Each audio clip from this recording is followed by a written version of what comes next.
let us move on to the next item of the symposium. It is actually it is scheduled to be a talk by me, but we are running a bit late. We were actually fortunate that Professor Jha, who because of his age and his family engagements and other things, was planning to give only a very short talk, but because of his commitment for academics, we were fortunate to have a longer talk than we planned. So let me give a very brief actually, what we do in our symposium is that we as organizers give an overview of the whole symposium topics. That is what I was planning to do. But because we were thinking that a title for that overview also would be very good, I gave the title Dialogical Vedic Texts as Tools of Interactive Text Composition. Let me briefly complete instead of taking the entire time allotted to my talk. For the sake of adjusting the time because we are running delayed, let me give a brief overview of what I was planning to do. There is this word interactive communication or interactive media or interactive media design, which has become fashionable nowadays. We used to have, for example, television, which was a one-way communication. We used to have radio, which was also a one-way communication.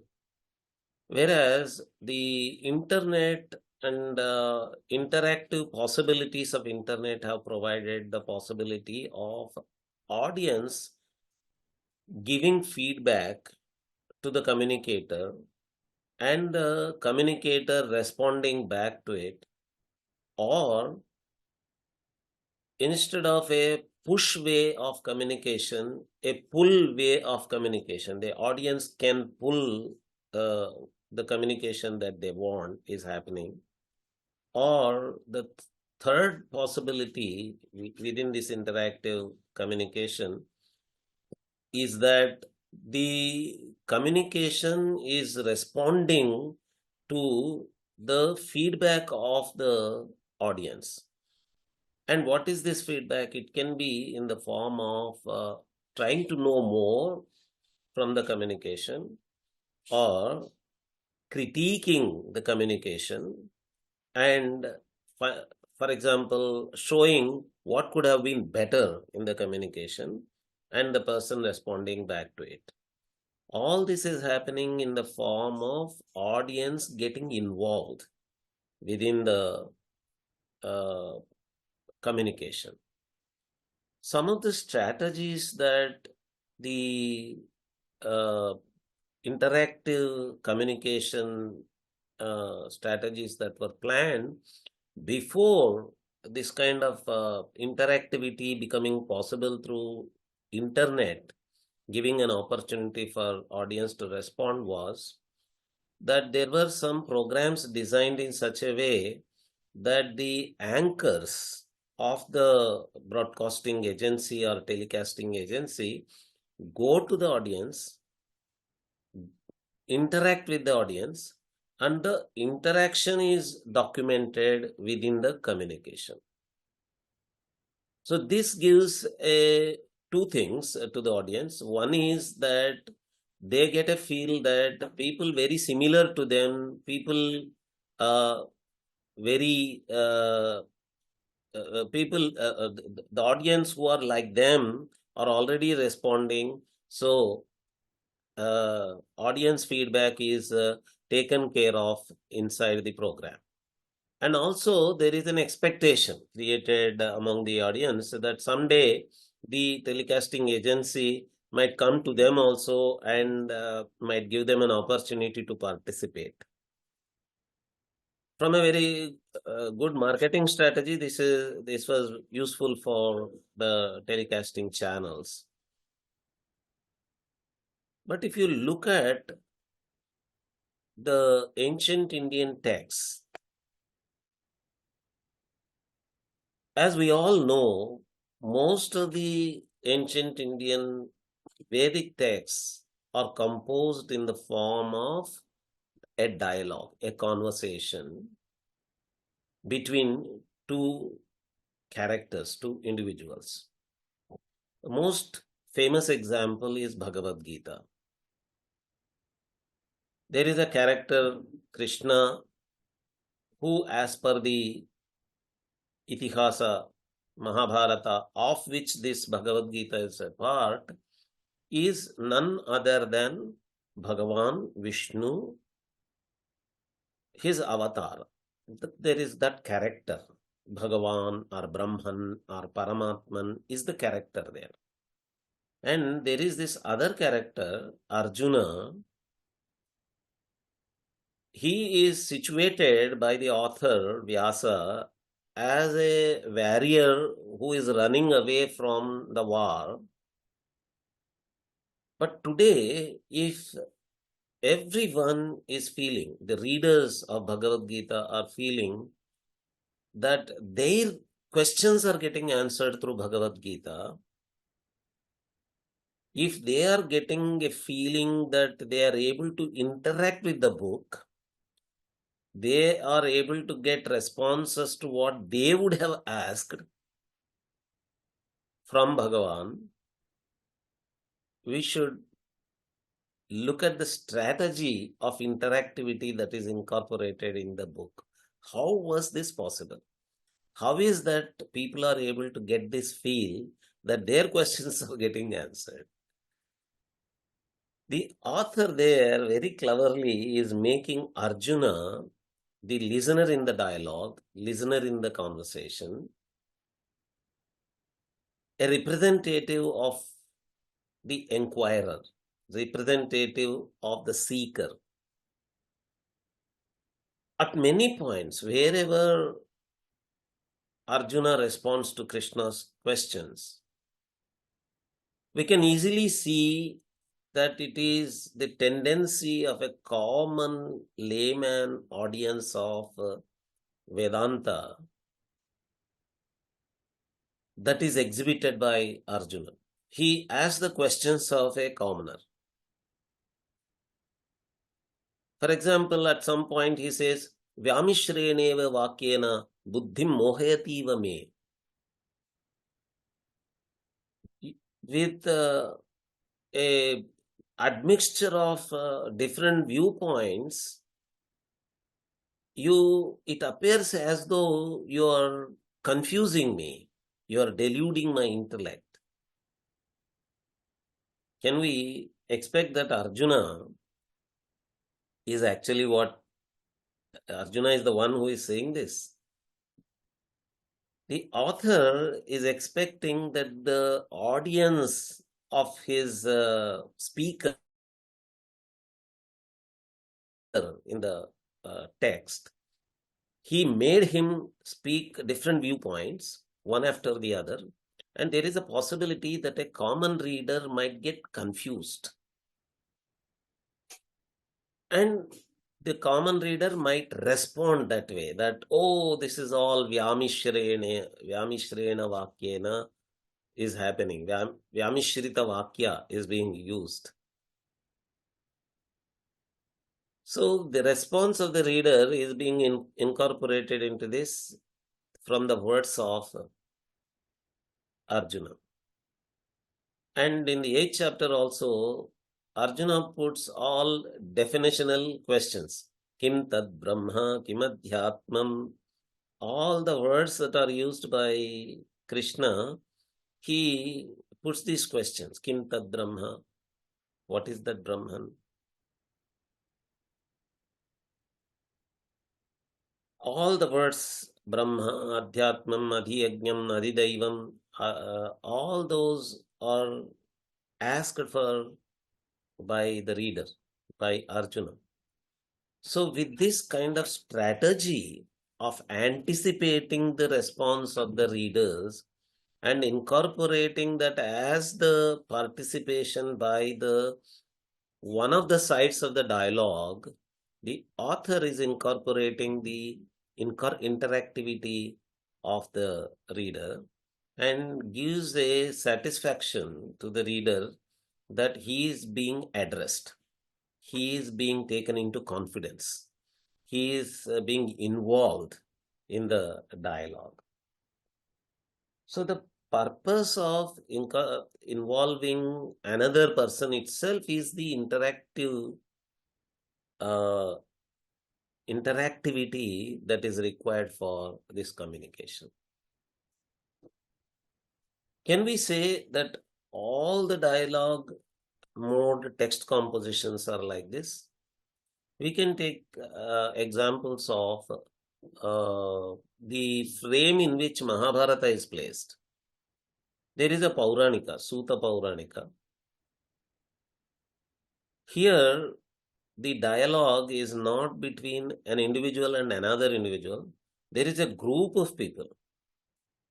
Shaunakadi Mahamuneyaha.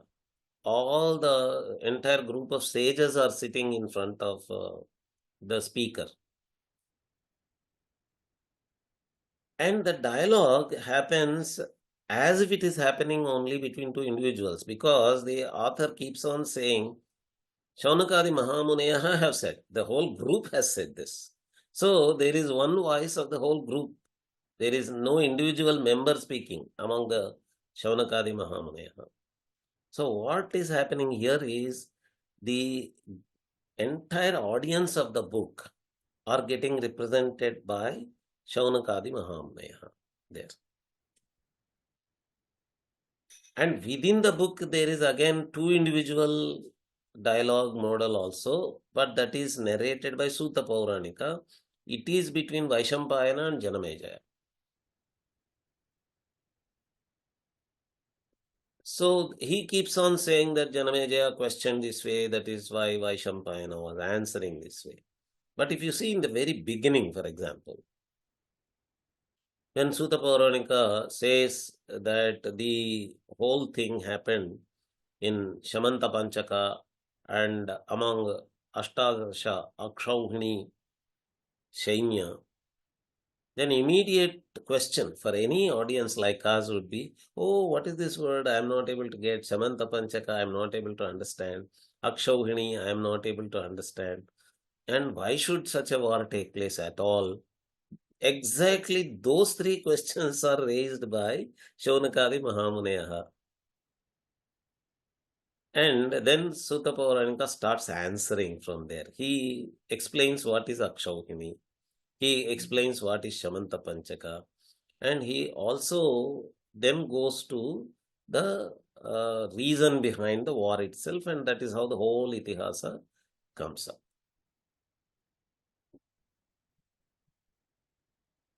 Almost every Purana is composed as a dialogue. And inside this dialogue, there are again dialogues among sages, among different kinds of characters. Every time within those dialogues, questions are raised by the listener in such a way that they are representations of audience's inquiries, audience's responses. There is another example, Viveka Chudamani, a Prakarana Grantha of Advaita Vedanta. There, the involvement of the audience is taken to such a level that the book, which is supposed to be a shastra work, a discursive literature, goes into emotional aspects. At certain stages, the author, the speaker, the guru in the conversation says, Ma Bhishta, don't fear, don't be afraid. So this is an emotional aspect. He is saying, please don't be afraid. So the audience's emotional involvement is also represented here. And finally, towards the end of Viveka Chudamani, the Shishya emotionally comes out saying, "Oh Guru, you have dispelled all my doubts, and now I am excited," and all that. So there is this representation of emotional response from the audiences for clearing all their doubts, and the audience are giving a feeling of getting involved in the book in a rasa form, a juicy form, in an emotional, ecstatic form, and not just the intellectual side of the dialogue part, but even the emotional interaction of the audience is being taken care by showing the emotional responses from time to time and towards the end in the book in Vivekachoda. As we all know, majority of tantra texts or musicology books and many other genres of shastras, Indic knowledge systems, are composed as conversations between Shiva and Parvati. And there too, we can see that the dialogue is situated in such a way that one of the speakers is represented as a knowledgeable person, and the other is represented as the wife of him. It gives a feeling for the common audience of the book that they can be as close to the author of the book as a wife, as a partner, and also they can be as common audience as a homemaker, as a homekeeper, because it's a woman there. In the ideal Indian family model, a family keeper and a family managing woman. And we have created the image for the publicity of this event with a picture of Krishna and Rukmini, because there is a folk song which is an Advaita Vedanta folk song, which is called Rukmini Krishna Samvaada. The name itself is dialogue, Samvaada, and it is called Rukmini Krishna Samvadamu. Again, it is Krishna who is explaining yoga, Hatha Yoga, and Advaita Vedanta to Rukmini there. This purpose is very similar to why Parvati is placed as the representative of the audience in all the Shiva Parvati conversation dialogue model books. And the Krishna, the speaker in Bhagavad Gita, is speaking to Arjuna, a warrior. Whereas here in Krishna Rukmini Samvadamu, Rukmini Krishna Samvadamu, he is he is speaking to his wife, a representative of a family manager, a family head, a family homekeeper, homemaker.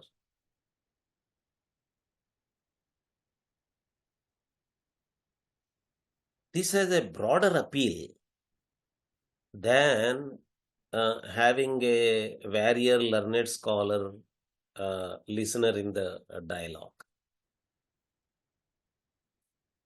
There are books like Sita Ramanjaneya Samvadamu, which is also an Advaita Vedanta book. You have Yoga Vasishtam, a very well-known work. All these are in the form of dialogue only. Everywhere the purpose seems to be the same, to give an interactive feel to the audience that they are getting represented in the dialogue. Their viewpoint is being addressed. But there are other places where it doesn't, it is not just the framework of the book. It comes as a dialogue inside the book. For example, many scholars whenever we say a Samvaada, they immediately remember Kumara Sambhavam. And there we have a conversation between Shiva and Parvati. And this conversation is very, very popular in all the performing art songs also, performing art narrative songs also, in Girija Kalyanam, what they call Girija Kalyanam kind of narrative theme. And in every Girija Kalyanam or Kumara Sambhavam type narrative, this conversation between Shiva and Parvati, this Samvadam, becomes very important. But here, the purpose here is not the textual frame of audience, but the author of the text is taking care of the viewpoints about a particular theoretical framework. For example, Shiva, how Shiva is viewed by the general public, and if there are negative aspects of Shiva being looked down upon for his being a burial ground dwelling person, or for being big beggar, or for his being ash smearing person and all that, those questions are raised by Shiva himself. And he represents all such critiques of Shiva's description in Puranas. And he brings them all in front of Parvati. And through the answers of Parvati, the critiques of Shiva's appearance in Puranas are being answered. They are being responded to. So the purpose of this conversation, this Samvada between Shiva and Parvati there, is not as a frame of a text, the whole text. It is a particular theme within the discourse discussions among Puranic understanding of Puranic characters. The character which is expected to have been misunderstood himself is doing his own critique in a guise. He goes in the guise of a beggar and old man and talks to Parvati and gets all the answers from Parvati.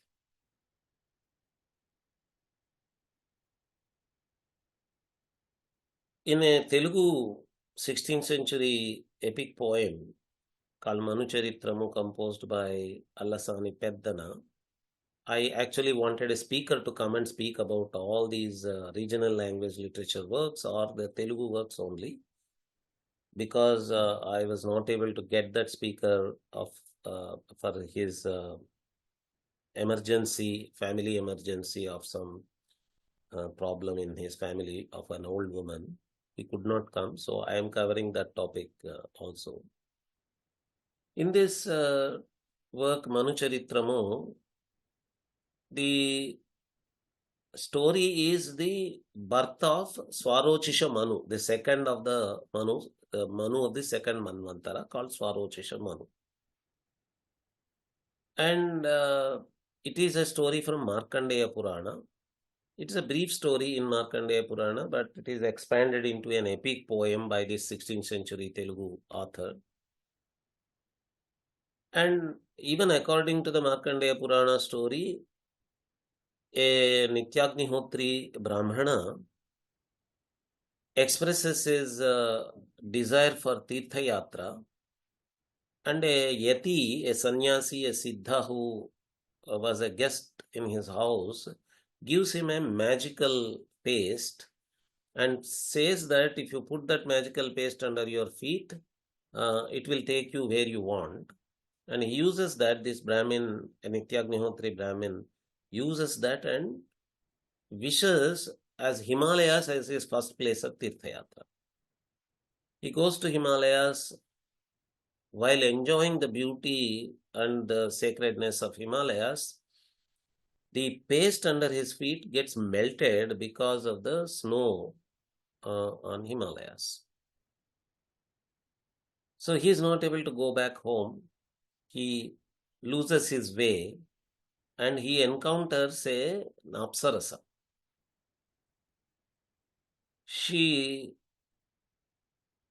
plays Veena sitting in front of a tree, under a tree in front of her house in Himalayas. And she gets enamored by the tejas and the beauty of this Brahmin and proposes to him. This comes as the second chapter of the book. This entire second chapter is known popularly as again Samvaada, a dialogue. It is called Varuthini Pravarakya Samvaada. Pravara is the name of this Nityagnihotri Brahmin. Varuthini is the name of that Apsarasa. And in this conversation, again, as in the case of Shiva Parvati conversation in all Girija Kalyanamu Kumara Sambhavamu kind of stories, Varuthini's viewpoints, if you see, are viewpoints of either the misunderstandings by people who misunderstand the purpose of karma to be only a worldly pleasure. Because what she says is that, oh Nityagnihotri Brahmin, all the purpose of your Nityagnihotra or other yajnas and karmas is only to go to Swarga. And what is the purpose of going to Swarga? Enjoying the intercourse with Apsarasas only.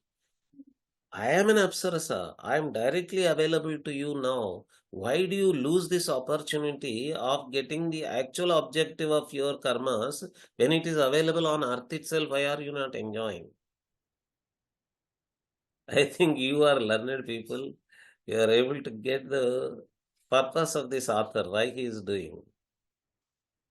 He is actually bringing the arguments of those people within the karma and jnana side of discussion and putting the words of those people who argue that all the karmas like yajnas are only for Swarga and the purpose of Swarga is a sexual pleasure. Those arguments is putting them in the mouth of the Apsarasa herself. And there, the arguments on the side of a moksha-seeking karmishti Brahmin and the Vishishtadvaita Vedanta's Karmajnana Samuchaya Vaada, all those arguments are put in the mouth of Pravara. The author Peddana is a Vishishtadvaita following person. So he agrees with the Karmajnana Samuchaya within Vishishtadvaita. So he is putting all those arguments in the mouth of Pravara and he is making these two characters argue in such a way. There are many, many, many more such examples from many regional Indian literature works where the authors do not take their narration to be a very simple storytelling. They never do that. They involve such deeper shaastric aspects and make the characters have their dialogue in such a way that two sides of such philosophical debate or discourse are put in the mouths of these characters and the audience get the enjoyment, intellectual enjoyment or knowledge enjoyment, that they're not just enjoying the story, but they're also getting enlightenment through this kind of conversations. That is what actually makes Potana, another Telugu author, who translates the entire Srimad Bhagavatam of Vyasa into all the Dwadasha Skandhas into Telugu. Everywhere, the conversations between, say, for example, Prahlada and Hiranyakashipu in the Narasimhavatara Ghatta,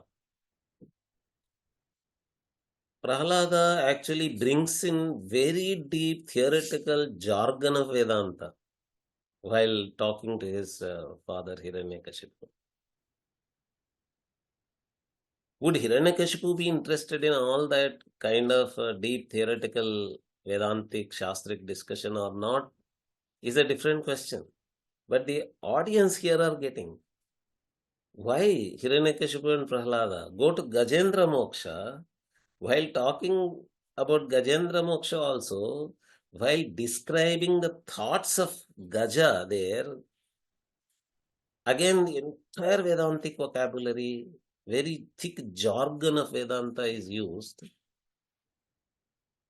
All this because the dialogues there between two characters in all these works are actually taking the interaction of the audience into account, and the as if the audience are asking questions, and those are being answered by Prahlada. The questions of audience are represented here by the questions of Prahlada there. Sorry, questions of Hiranyakashipu. And then Prahlada is answering those questions. Here the demon is the representative of the audience, and Prahlada is answering those questions. So we can cover the entire landscape here. We are going to have Dr. Sumitra Veluri today for a talk on Samvaada Darus in Kuchipudi Yakshaganam. Look at the word Samvaada Daru. The very word itself is talking about dialogue. It is, they are called, Daru is a word for lyric there. So Samvaada Darus are dialogue lyrics, literally translated. And there also we can see, even if they are not Samvada Darus, many times the Sutradhara represents the audience. And there is this interactivity between the audience and the characters in the story being taken care through the interaction among the characters through Samvada Darus, or the Samvada between the Sutradhara and the character. Usually it is in the Kalapamo format. There are no other characters. Sutradhara and the character get into interaction with each other, and there is a Samvada between Sutradhara and the character. And even in Pagativeshamu items like daytime guise items like Ardhanarishvara Vrittantamu, it is the Sutradhara who brings in questions to the Ardhanarishvara. So it is the questions of the audience that are represented by the Sutradhara, and there is a Samvada between the Sutradhara and Ardhanarishvara, or Sutradhara and Satyabhama, if it is Bhama Kalapam, and so on and so forth. So the whole essence that we are able to see in this is that the dialogue format of text composition was a solution that is found out by the authors to give an interactivity experience to the audience, to give them a satisfaction of being taken into confidence, being involved in the conversation of the book. That is one purpose that we can say for the dialogue format of composing the textbooks.